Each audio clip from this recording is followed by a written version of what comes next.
Puji Tuhan, selamat Jumat Agung. Ya, wajah-wajah saya niru Pak Sugiharto ya ini. Wajah-wajah yang penuh sukacita. Puji Tuhan, walaupun perang masih berlangsung. Gini Bapak Ibu, tema gereja kita itu The Holy One. Jadi remembering Good Friday and Resurrection dan kebangkitan nanti akan dijadikan satu ya. Tetapi pagi hari ini saya ingin membagikan bukan kronologi ya saudara. Hari-hari ini saya sebetulnya sudah lupa sejak kapan pastinya dilantik jadi anak Tuhan. Nah tapi karena bulan-bulan ini kami dari GBI sedang ada program untuk para pejabat, akhirnya saya bongkar-bongkar data, saya lupa tanggalnya. Akhirnya ketemu saudara bahwa saya dibaptis tanggal 20 November tahun 77. Lalu saya di Jagalan 15, lalu saya berpikir wah ini 50 tahun. Secara resmi saya jalan dalam anugerah Tuhan kurang 1 tahun. Lalu saya pikir-pikir lagi berapa kali sudah ikut Paskah. Minimal berarti sudah 50 kali.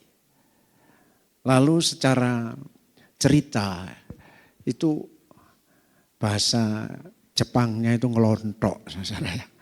Mulai dari visualisasinya sampai dulu mulai kecil juga ikut drama-dramanya. Dan sekian tahun saya menjadi anggota, zaman dulu disebut sangkur. Jadi paduan suara itu disebut sangkur, masih ingat ya saudara. Kur gitu. Kebetulan saya tenor dan kami nyanyi terus itu apalagi kalau Paskah itu. Mami ngelatih dan salah satu lagunya itu 3 salib di Golgota. Kami kalau sudah nyanyi itu 3 salib di Golgota yang di tengah adalah buatku. Itu sudah mingsek-mingsek saudara. Nangis air matanya mengalir gitu. Itu remembering perjalanan. Belum lagi waktu remaja sekolah minggu gitu. Ikut drama juga. Saya pegang salib, belakangnya ada ayat-ayatnya lalu salib, lalu macam-macam gitu. Saya ingat pulang bawa telur gitu ya. Ketika diminta remembering Good Friday, itunya semua saya ingat semua. Sampai kemudian detail-detail peristiwanya masuk ke zaman modern, kemudian mulai ada filmnya. Mel Gibson bikin film, ini bikin film. Dan yang heboh The Passion. Lalu nampak Tuhan Yesus dicambuk sampai kulitnya katut kemudian berdarah. Kemudian, sedih gitu saya. Lalu remembering saya, kenangan saya terhadap Good Friday itu mendayu-dayu gitu. Sedih. Bagaimana begitu? Kok bisa ya kejam kayak begitu? Tiap tahun begitu. Tapi anehnya saudara, setelah mendayu-dayu itu besok itu udah lupa, jujur. Lalu kita jumpa lagi, Paskah lagi. Gitu. Tahun ini Tuhan ingatkan, nah aku tidak ingin kamu mengenang peringatan Paskah ini liturgi saja dan mengenang kembali sejarahnya gitu. Lalu hasilnya kamu nanti mendayu-dayu, sedih. Bahkan ada yang kebacut ya, jadi self pity. Penderitaannya itu dikaitkan dengan penderitaan Yesus hari ini tambah susah gitu. Lalu nangis geru-geru kemudian ya pulang ke gereja bendul semua matanya gitu. Kenapa baru Jumat Agung? Tuhan ngomong begini, oke, kamu mengingat yang kudus, the Holy One. Tahun ini coba kamu ingat dari sisi ini inti khotbahnya ya. Setelah sekian puluh kali mengikuti Paskah ini, sudahkah dirimu itu di-upgrade hidupnya gitu. Ya ngalami sebuah pembaharuan dari satu Paskah ke Paskah yang lain. Ingat ya, garis besar kita, puji Tuhan, saya tadi ngomong sama istri saya, pelan tapi pasti kita terinternalisasi kok. Ternyata hidup di dalam Kristus ini cuma dari proses kepada proses sampai akhirnya nanti benar-benar kita semua ini menjadi seperti Yesus. Itu aja goal tertingginya. Kristus sebagai yang sulung di antara banyak saudara. Kalau kita diizinkan hari ini lewati semua, lewat suka duka, itu adalah sebuah proses. Nikmati, jangan, saya ingat khotbah Pak Sugiarto minggu pertama itu. Jangan buru-buru ingin mengakhiri prosesnya saja yang ada di pikiran kita. Ya, tetapi kita memaknai itu perubahan apa yang mesti terjadi dalam proses itu. Karena waktu itu cepat, saudara. Ya, entah cukup atau tidak. Ada yang dikasih 40 tahun untuk proses itu. Ada yang dikasih 50 tahun. Ada yang dikasih 70 tahun. Ada yang dikasih 80 tahun. Ada yang dikasih 90 tahun. Who knows? Tidak ada yang tahu. Mewakili kelompok usia 60 tahun ke atas, saya mengatakan. Kita waktu prosesnya paling pendek sisanya. Bagi yang usianya di atas 60 seperti saya, percayalah bahwa sisamu tidak lebih panjang dari apa yang sudah Anda lalui. Gitu. Ya, jadi ini buru-buru. Sisi mana yang belum mencapai standar Tuhan, itulah yang perlu kita kejar hari lepas hari. Bahkan Tuhan ngomong, itu sebetulnya kerjaan terbesarmu hari-hari ini. Yang lain-lainnya itu sambilan. Kerja, cari nafkah, kejar karir. Apalah itu semuanya hanya artifisialnya saja. Tapi tujuan utama hidupmu itu nantinya. Apakah engkau nanti ketika berdiri di hadapan Tuhan sebagai saudara dari yang sulung itu. Artinya sudah serupa dengan dia. Camkan ini sehingga setiap waktu kita mengarah ke sana. Maka renungan hari ini berkisar soal menilai sejauh mana dari Paskah ke Paskah ini kita telah mengalami renewing menuju keserupaan dengan Kristus. Oke. Ayat tema kita itu diambil sebetulnya dari Mazmur, ya. Ini Mazmur Daud, kidungnya Daud yang beliau tulis menurut survei sih kurang lebih 1000 tahun sebelum Kristus. Ya, 1000 tahun sebelum Kristus. Daud itu dalam Mazmurnya ngomong, engkau tidak menyerahkan aku ke dunia orang mati dan tidak membiarkan orang kudusmu, the Holy One itu melihat kebinasaan. Siapa yang dimaksud? The Holy One, orang kudusmu yang tidak melihat kebinasaan itu pada Mazmur itu. Nah, yang jadi tema kita itu. Ternyata itu menunjuk kepada Tuhan Yesus. Bayangkan ya, Mazmur yang 1000 tahun sebelum terjadi. Daud yang diangkat untuk tema gereja kita seluruh rock pada hari ini adalah mengangkat Mazmur ini. Ini menunjuk kepada siapa the Holy One itu. Pribadinya siapa itu? Ternyata itu diungkap sendiri oleh ilham Roh Kudus lewat khotbah Petrus. Ya, itu diungkap begini dalam Kisah Rasul 2. Dia yang diserahkan Allah menurut maksud dan rencananya telah kamu salibkan dan kamu bunuh oleh tangan bangsa-bangsa yang durhaka. Jadi Petrus mengkhotbahkan dia itu, lalu dia kutip persis Mazmur itu di dalam ayat berikutnya mulai 25a dan 27 sampai 27, tapi saya langsung lompat 27. Sebab kata Daud dia meminjam, jadi Petrus ini ngutip Mazmur itu yang 1000 tahun sebelumnya kurang lebih sudah disampaikan. Petrus ngomong begini, sebab Daud berkata tentang dia. Konteks khotbah Petrus adalah tentang Yesus yang sudah disalibkan itu. Gitu loh. Lalu dikhotbahkan oleh Petrus yang sudah mengalami pembaharuan dalam hidupnya. Dia berkata, dia itu tentang dia. Engkau tidak menyerahkan aku kepada dunia orang mati sama plek dan tidak membiarkan orang kudusmu melihat kebinasaan. Jadi Siapa yang dimaksud the Holy One? Yesus sendiri. Yang diminta untuk kita ingat. Bahkan perintah ini menjadi Natal itu sebetulnya ya, Tuhan tidak nyuruh peringati. Tapi ya enggak salah itu dia peringati ya. Tetapi untuk ini Tuhan ngomong, jadikan ini peringatan akan aku. Lalu Tuhan taruh, nah ini poinnya. Bagaimana kita remembering Good Friday tahun ini yang Tuhan taruh dan ingin saya bagikan kepada jemaat. Kita belajar dari sana, mengingat kematian Kristus yang di awal sudah saya katakan, saya tidak akan masuk lagi ke kronologi kesedihan. Via Dolorosa, berapa perhentian dan seterusnya sampai disalib.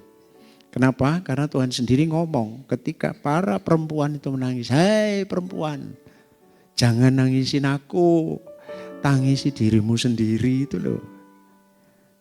Tangisi anak-anakmu, tangisi teruna-terunamu. Lebih tajam lagi itu ngomong begini, tangisi dirimu sendiri. Apakah engkau sudah semakin seperti Yesus hari ini? Aku memang melakukan ini menggenapi apa yang sudah digariskan oleh Bapaknya. Lalu apa dong Tuhan yang harus saya ingat di Paskah tahun ini? Tuhan kasih yang pertama gini, engkau mesti harus selalu mengingat dasar dari semuanya itu. Apa itu? Kasih yang sempurna dari Allah. Jumat Agung tidak bisa keluar dari kasih Kristus. Tadi worship leader spontan ngutip ayat ini bukan? Kasih yang paling luar biasa, terjemahan sederhana Indonesia, terlihat ketika seseorang rela mengorbankan diri demi menyelamatkan sahabat-sahabatnya. Coba Pak Rio nyoba ya, ini tiru-tiru saya dengan Pak Roni. Kasih yang sempurna telah ku terima darimu, bukan karena kebaikanku, hanya oleh kasih karuniamu kau pulihkan aku, layakkanku untuk memanggilmu Bapa. Kau beri yang ku pinta saat ku mencari, ku mendapatkan, ku ketuk pintu dan kau bukakan, sebab kau Bapakku, Bapa yang kekal, takkan kau biarkan,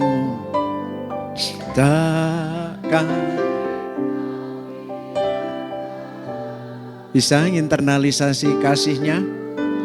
Engkau hanya sendirian, kau selalu ada bagiku,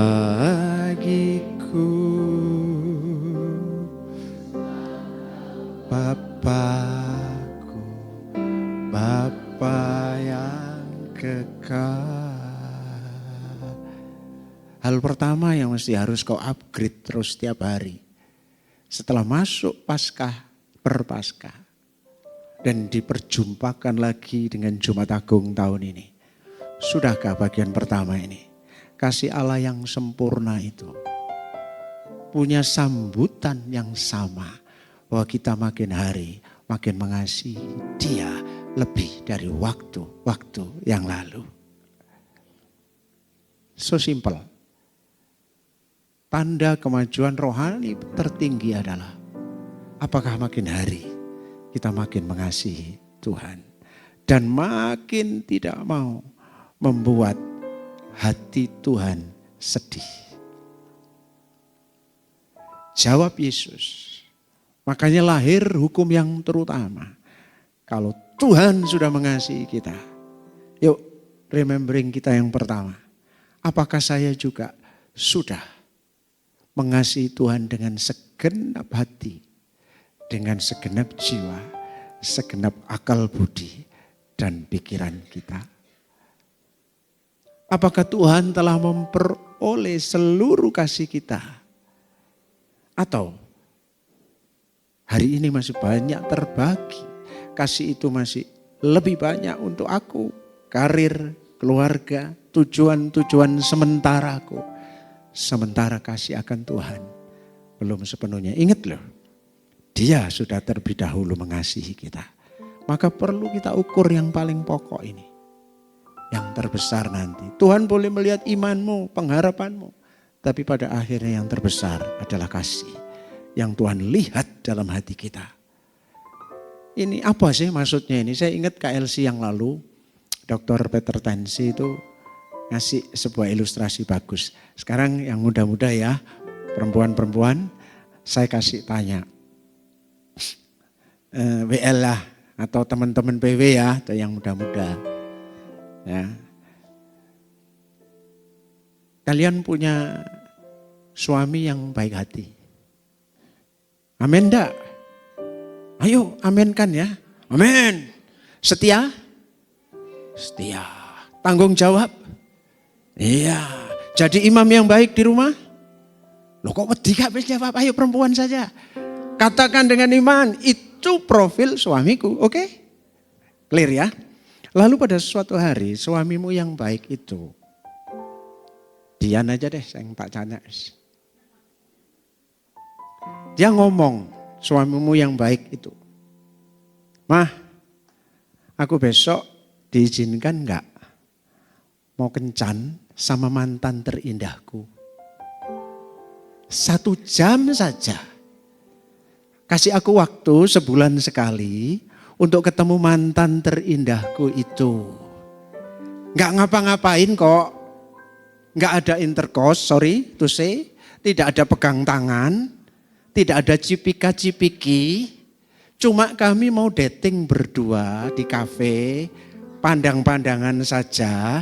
Entah minum matcha, entah minum cappuccino, frappuccino, latte. Sambil dengerin musik. Sebulan sekali saja americano. Boleh enggak Mbak Dian?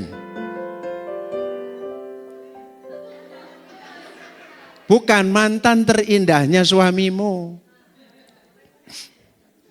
Normalnya tidak ada yang mengizinkan. Kecuali yang ya wis lah hilang-hilangan gak apa-apa. Padahal gak ngapa-ngapain loh itu. Oke. Padahal dia tanggung jawab loh. Semua udah diberi. Tapi cuma minta waktu 1 jam aja, 1 bulan.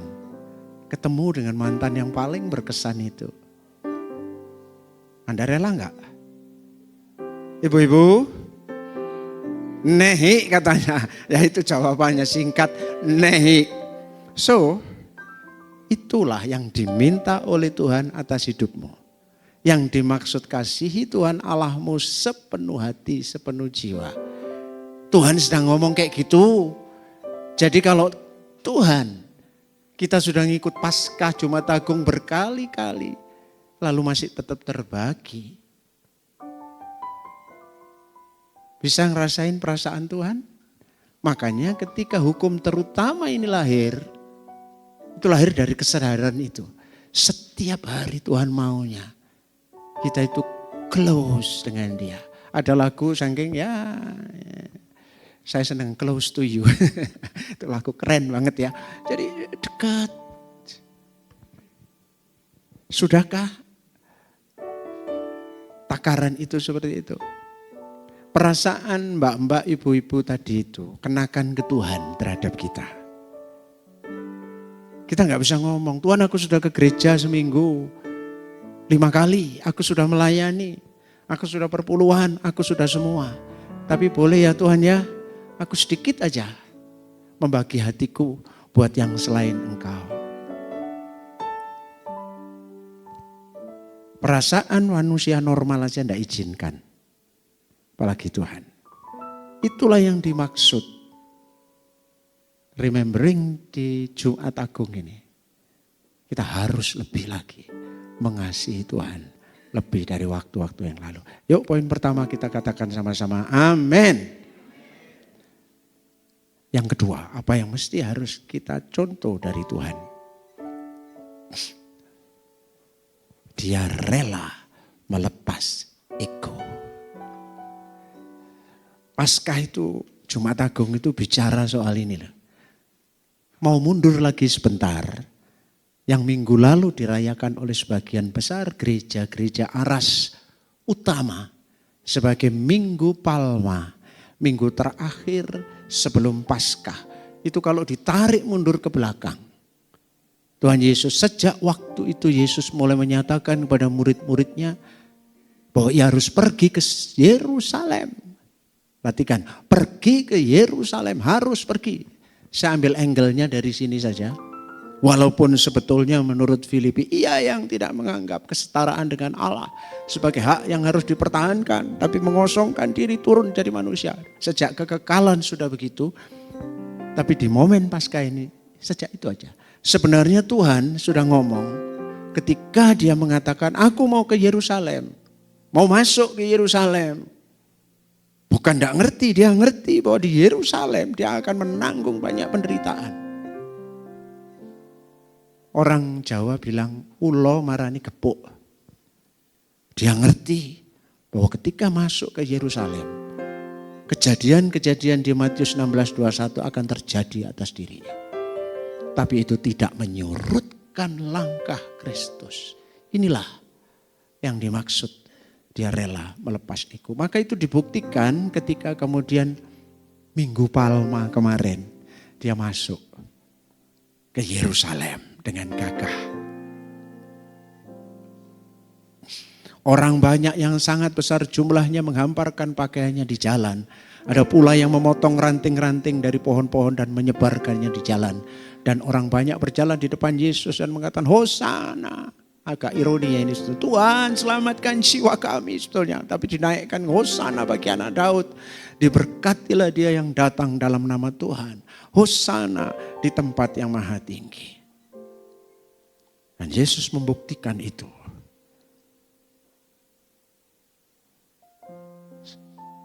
Sesuatu yang tidak enak akan ada di depan sampai berakhir di atas kayu salib. Itu tidak menyurutkan langkah Kristus. Untuk kemudian benar-benar dia berani berjalan. Tidak memikirkan hidupnya dan masuk ke Yerusalem. Itu sesuatu yang luar biasa. Perhatikan hari ini. Terlalu banyak sebetulnya ketidakmajuan kerohanian kita. Itu bukan pada faktor luar. Tapi keengganan kita untuk membuang ego. Jumat Agung ini Tuhan ingatkan. Yang kedua, tidak hanya proses penyalibanku nak. Tapi apakah kalau aku sudah bisa meninggalkan ego itu. Apakah engkau juga hal yang sama? Semenjak perjamuan terakhir malam itu. Tuhan Yesus mengalami betul-betul apa yang sudah dia bayangkan itu. Maka yang gak ngerti tentang mesti lepas ego, protes. Maka Petrus ketika mendengar itu dia ngomong, Petrus menarik Yesus ke samping dan menegur dia katanya, Tuhan kiranya Allah menjauhkan hal itu sekali-kali takkan menimpa engkau. Ini watak asli manusia. Perkataan Petrus ini mengandung arti bukan saja tidak hanya semata-mata ngeman gurunya bukan. Tapi justru dia sendiri mengharapkan Yesus nantinya digadang-gadang lebih hebat dari Makabe. Karena sebelumnya ada orang-orang Makabe, itu orang-orang kelompok yang nasionalis yang ingin keluar dari penjajahan Romawi. Dan dalam pikiran Petrus dan teman-teman, Yesus ini loh juga nanti ini pemimpin yang akan membebaskan kami. Lagi-lagi kan sebetulnya ini bukan sikap kasih dari Petrus, tapi sebuah sikap balik lagi kepada egonya. Eman ini nanti ini calon nih. Ini calon pembebas yang akan menolong kita dari penjajahan Romawi. Jangan guru, sekali-kali itu tidak akan menimpa engkau, kata Petrus. Bayangkan saudaraku, penghalang ketika orang masuk toh sampai korban Kristus itu. Sebetulnya rela enggak sih ini? Ukuran tertinggi dari seseorang yang makin dewasa secara rohani, selain kasih Allah makin melimpah adalah makin ketiadaan ego dalam diri kita. Makanya dengan tegas Tuhan Yesus ngomong tentang sikap Petrus ini. Maka Yesus berpaling dan berkata, enyahlah iblis. Ada beberapa panggilan Tuhan itu pribadi yang lembut. Ketika hatinya enak negur bukan dengan kemarahan. Petrus sering ngomong ketika Petrus itu nanti dalam momen menjelang penyaliban. Dalam kasih sebagai seorang bapa dan guru dia ngomong, Simon, Simon, hati-hati. Iblis sedang menampimu loh. Jangan sampai kamu jatuh. Karena aku sudah melihat. Sebelum ayam berkokok 2 kali, engkau telah menyangkal aku 3 kali. Tapi disebut Simon, Simon. Dipanggil nama kecilnya. Lebih private. Kadang-kadang kalau saya di jalan ono yang manggil nama saya. Nama masa lalu, masa kecil saya tahu. Ini dari kelompok yang dulu dekat dengan saya di waktu-waktu lalu. Atau kadang Tuhan Yesus, Petrus di atas batu karang ini kau bukan lagi. Nah, aku akan mendirikan jemaatku. Nama kehormatannya dia. Tapi ketika urusan dengan ego, Tuhan justru ngomong setan kamu. Iblis engkau satu sandukan bagiku. Betapa ini menunjukkan sikap Tuhan terhadap ego manusia yang mesti harus diturunkan, dihilangkan. Tanpa itu karya Allah tidak akan terjadi dalam hidup kita. Acap kali kemajuan-kemajuan rohani, mimbar ini mimbar kudus, yang naik ke sini semua dengan persiapan yang matang. Bukan hanya di gereja ini. Jujur saya akui kadang di banyak gereja. Perjumpaan ini hanya menjadi sebuah perjumpaan liturgia saja. Daya ubahnya nyaris gak ada. Tapi Tuhan ingatkan di Jumat Agung tahun ini. Itu masalahnya memang. Ayo kita sama-sama turunin ego kita. Untuk mau dikerjakan oleh Roh Kudus. Katakan amin. Dalam praktek hari ini. Rumah tangga pun. Ketika tuntutan dan ego itu tidak ada. Rumah tangga pasti berbahagia. Ketika suami turunin egonya. Istri turunkan egonya. Rumah tangga akan lebih berbahagia. Ketika anak gak nuntut orang tuanya. Tapi menghormati dia sebagai wakil Tuhan. Untuk memimpin dia di bumi ini akan ada kebahagiaan. Ketika orang tua menghilangkan ego untuk nuntut anaknya, kedamaian akan terjadi. Acap kali ego dan ego saling bertubrukan dan masing-masing ingin menang, itulah awal dari ketidaktentraman dalam hidup dan berhentinya proses renewing yang Tuhan lakukan. Apalagi ketika ego itu menyangkut diri kita dengan Tuhan. Ingat, kalau kita 1 hari saja tidak ada perdebatan dengan manusia baru, Anda sedang mandek dalam proses rohani. Karena setiap segi kita itu, Kristen yang normal akan terus terjadi debat yang never ending dan harus dimenangkan oleh manusia baru. Dan kuncinya adalah please kita turun. Makanya patut direnungkan. Ada seorang yang Hidupnya pun tidak terlalu baik ya, tapi Tuhan jatuh hati dan mengatakan detak jantungnya pun sama dengan aku. Apa itu? Ini Daud. Daud itu sosok yang luar biasa. Selidiki aku ya Allah, ketahuilah hatiku dan ujilah pikiranku. Saya ambil di firman Allah yang hidup ini person sekali. Dia ngomong, tunjukkanlah segala sesuatu dalam diriku Tuhan yang membuat engkau sedih. Dan tuntunlah aku di jalan yang kekal. Ini bahan refleksi kita di Jumat Agung ini. Berhenti menunjuk yang lain.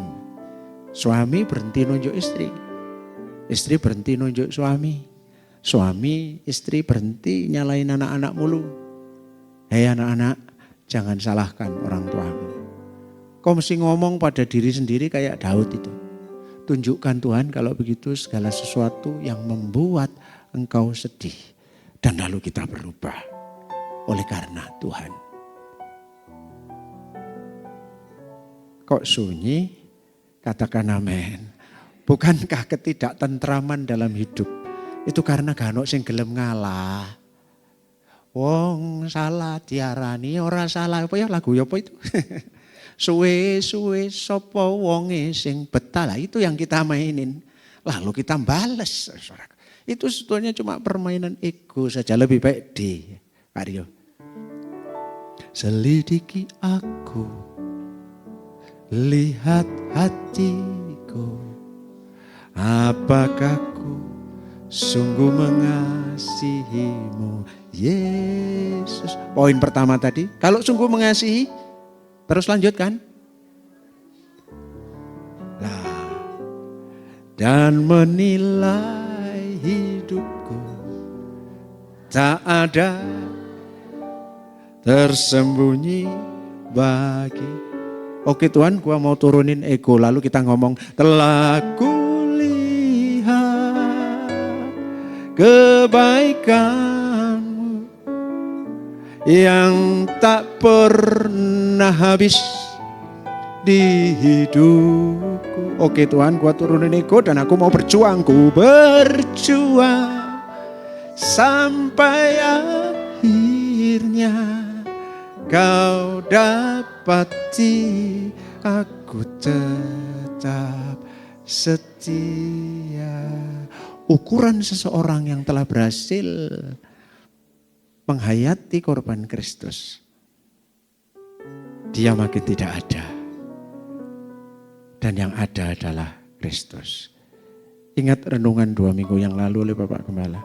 Sampai wajah si pemurni emas itu terpantul di situ. Kita bisa melihat. Dan itu cuma butuh ini. Di Paskah ini. Oke Tuhan, aku turun. Kalau saya mau ceritakan kronologinya itu memuncak nanti di Getsemani. Yesus sudah sampai pada mau give up. Dia ngomong, Tuhan, aduh gak bisa dah. Gak bisa. Kalau boleh lalu aja. Udah. No deal. Tapi ini loh hebatnya ya. Ujung kalimatnya. Walaupun dia minta tolong si Petrus, ayo bantuin ayo. 1 jam saja kita doa ya. Aku ini sedih rasanya mau mati. Bantu gurumu ini, bantu. Lalu Tuhan Yesus berdoa lagi sampai meneteskan keringatnya seperti darah. Di balik sana murid-muridnya.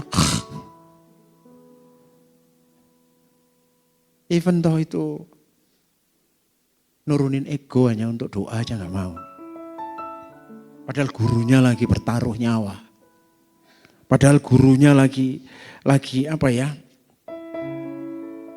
Kan gini, sejak perjamuan terakhir itu di antara ketamakan, pengkhianatan, ciuman maut, orang yang takut diintimidasi massa, sampai mesti harus ditemukan orang yang dijadikan kambing hitam. Itu semua peristiwa-peristiwa yang akan menimpa gurunya.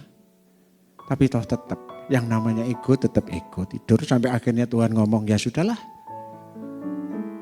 Yang mau tidurlah. Tapi baru mau ini sudah saatnya datang. Rangkaian berikutnya datang. Dan nanti jam 3 Tuhan Yesus mengatakan tetelestai, selesai semua. Hal kedua, kalau kita serius ikut Jumat Agung, yuk masing-masing kita berjanji ke Tuhan. Mulai hari ini aku mau buang egoku. Sudah gitu aja. Ketika ego itu dibuang, nanti kan damai sejahtera muncul dalam hidup. Suami lagi gak nuntut ya sama istrinya. Udah, kejar aja keserupaan dengan Kristus. Lalu istri juga gitu, mandek wis aku mulai saiki gak tak tuntut terus bojoku. Mbok tuntut ya percuma, saudara. Karena akan ada nikmati seumur hidup. Apa mau tuntut-tuntutan terus? Gak bisa ditukar loh itu, saudara. Walaupun anak-anak sering guyon kalau umurnya sudah di atas 50, 60 itu guyon. Kan saya komunitasnya orang-orang otomotif jual beli. Biasanya Motuba, itu namanya Motuba. Mobil tua bangka. Iya kan itu, Motuba itu kalau usianya segitu itu 50 dijolno loro oleh Selawian itu katanya begitu loh. Nah, kan ini toh kita masuk proses, ingat 2 minggu yang lalu. Ada 2 yang mandatori yang harus kita jalani di rumah tangga dan di gereja. Dan itu dua-duanya membutuhkan ini, penanggalan ego masing-masing. Taruh, selesai. Secepat Anda mulai mengurangi egomu, secepat itu pula perubahan dan damai sejahtera akan terjadi dalam hidupmu. Wis gak tuntut-tuntutan maneh. Tapi begitu mulai ada itu, tidak akan pernah selesai. Oke, ini remembering yang kedua yang di Paskah ini harus jadi red line dalam hidup kita. Apapun posisi kita di gereja dan apapun, sudahlah. Ayo kita turun tahta, biarkan Yesus yang mengendalikannya. Yang terakhir, kita mesti mengingat dia itu raja yang lemah lembut. Yang masuk ke Yerusalem dalam bayangan mereka adalah raja yang naik kuda perang. Bawa ketopong, bawa pedang. Wah, seperti ternyata enggak. Nabi Zakaria ini dikutip oleh Matius, katakanlah kepada putri Sion nubuatnya. 300-400 tahun sebelum, lihat rajamu datang, kata Zakaria. Tapi dia itu lemah lembut nantinya dan mengendarai seekor keledai. Seekor keledai beban, mudah lagi. Sudah grade-nya paling bawah. Yang ningrat-ningrat kuda gitu ya. Kalau anak-anak raja biasanya bagal. Itu silangan antara kuda dan keledai. Lalu ya keledai. Ya, untuk beban. Ya ini betina lagi. Bawa anak lagi itu yang dinaikin.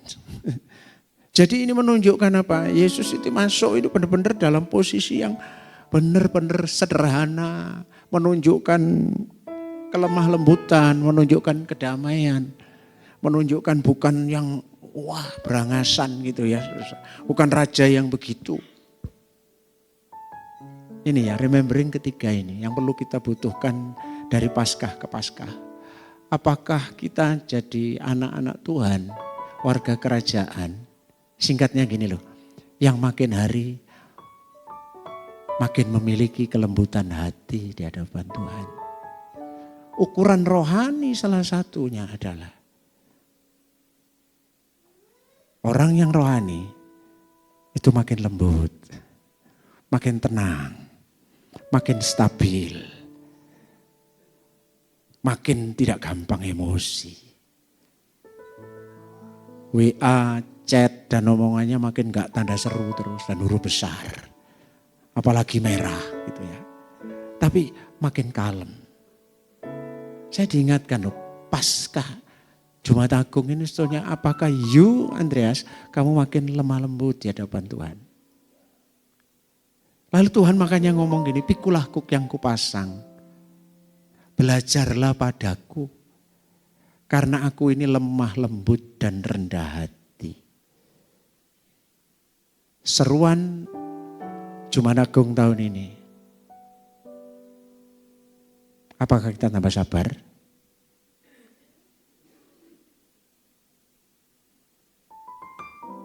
Loh, kok kok tenang ya saudara? Apakah engkau makin sabar sih? Tolok ukur rohani salah satu yang paling tinggi adalah sikap kita setiap hari itu harus makin lembut, percaya deh. Yang paling ngerti ini istri, yang paling ngerti suami. Gede bagaimanapun saudara di atas mimbar. Kalau nanti di rumah dia ngomong ngedabur sih. Pendinane gak ngono. Di kantor gak gitu. Saya ingin yang praktikal aja. Orang yang ngaku rohaninya tinggi cuma satu. Dia mesti tenang jiwanya, lembut. Saya dikerjakan banyak. Saya dengar kesaksiannya Pastor Konghi yang juga disaksikan oleh Pak Arifin itu luar biasa. Ternyata Tuhan sisi-sisi itu, kelembutan dan ketenangan jiwa itu menjadi tolok ukur kerohanian loh saudara. Tidak mudah goyah, ngadepi situasi apapun itu tenang, cool begitu. Jiwanya tidak mudah rapuh, tenang. Itu salah satu yang Tuhan inginkan terjadi. Jangan seperti Petrus. Simon Petrus membawa sebilah pedang kata Bis. Mencabutnya lalu memarang Imam Agung. Sampai putus telinganya hamba Imam Agung namanya Malkus. Kontradiktif bukan? Setelah sekian lama kita ikut Paskah. Tambah sabar apa tambah muring-muringan? Jawab sendiri di rumah, nanti ngadep di koco ya.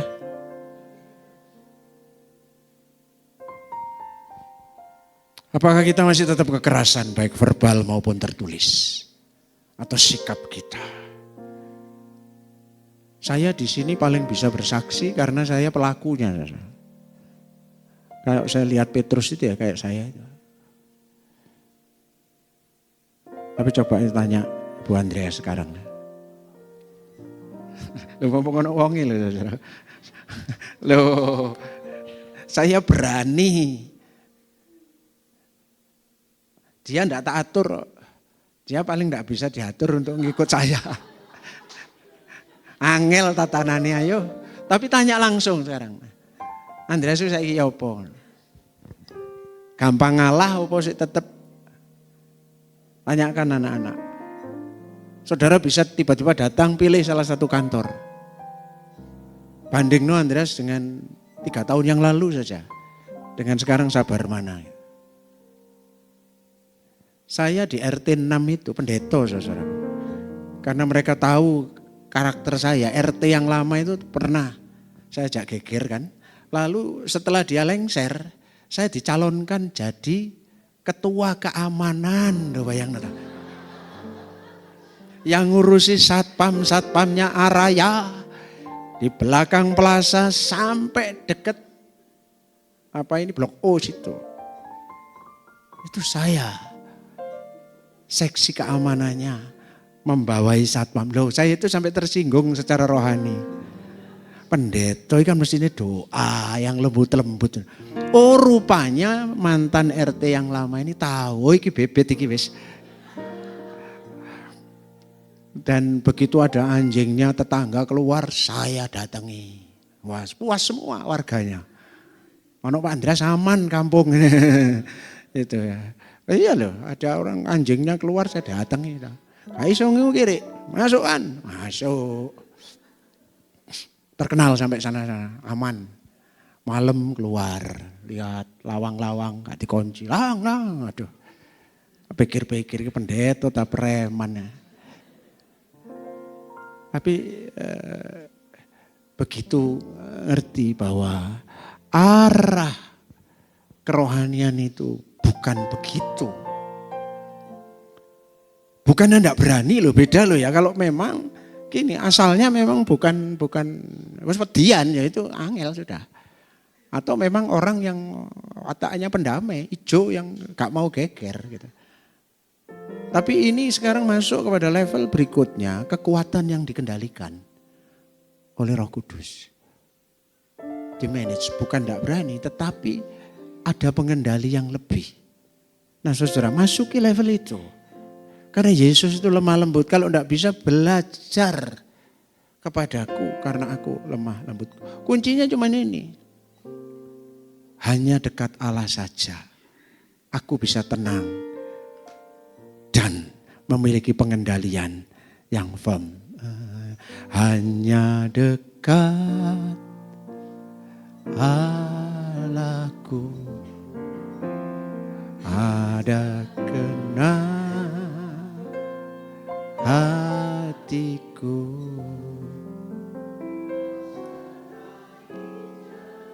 Lagu. Kan enggak kemana-mana tuh saudara, tanggal merah ya. Jok susu mikir mangan opo kok metu nanti. Go mending di gereja lah tuh. Macet di luar.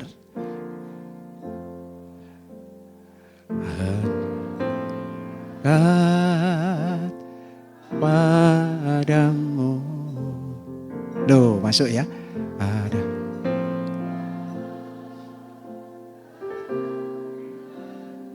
Kekuatan baru.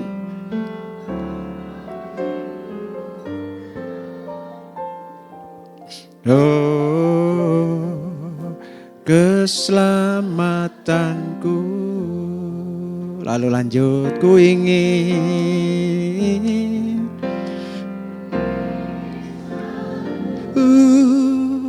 bersekutu denganmu, menikmati hadiratmu, biarkan rohmu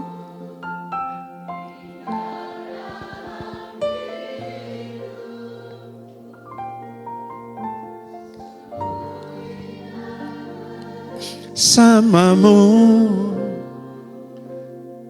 selamanya.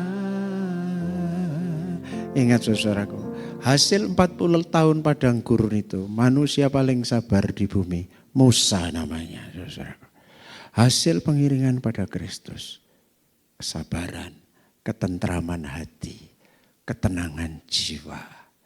Itu ukuran yang mesti ada dalam diri jemaat GBI Rock Malang. Katakan amin.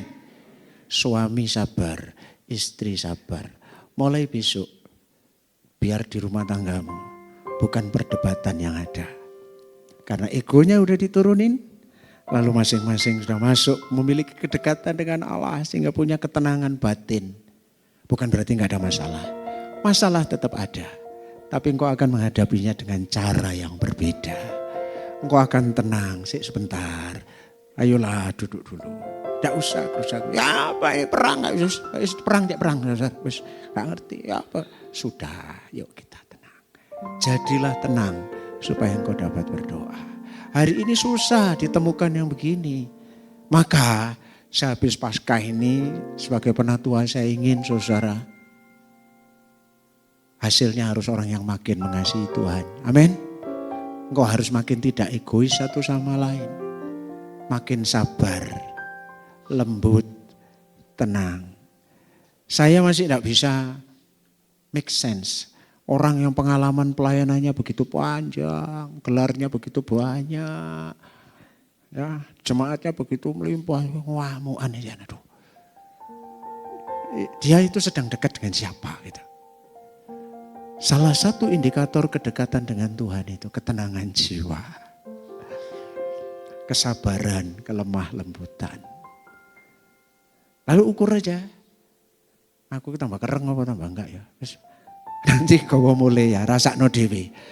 Aku iki lek diselip wong iku saiki. Saudara kalau lihat makanya scrolling itu ya ndelok mesti sini wong tukaran. Hari ini jemaat kita ditantang termasuk saya. Engko lek ketok aku muring-muring ngelingno ya saudara ya. Ini kita belajar sama-sama. Yuk Hope, ingat Jumat Agung ya. Orang harus makin sabar, makin lembut, makin tenang, makin tidak egois dan makin mengasihi Tuhan. Kiranya ini menjadi berkat buat kita dan lihatlah pertumbuhan nyata dari gereja ini. Bukan berarti nggak ada beda, nanti ada beda pendapat. Sudahlah. itu semua sabar, tenang, lembut akan ada solusi. Kiranya Tuhan memberkati kita semua. Kita beri kemuliaan yuk untuk Tuhan.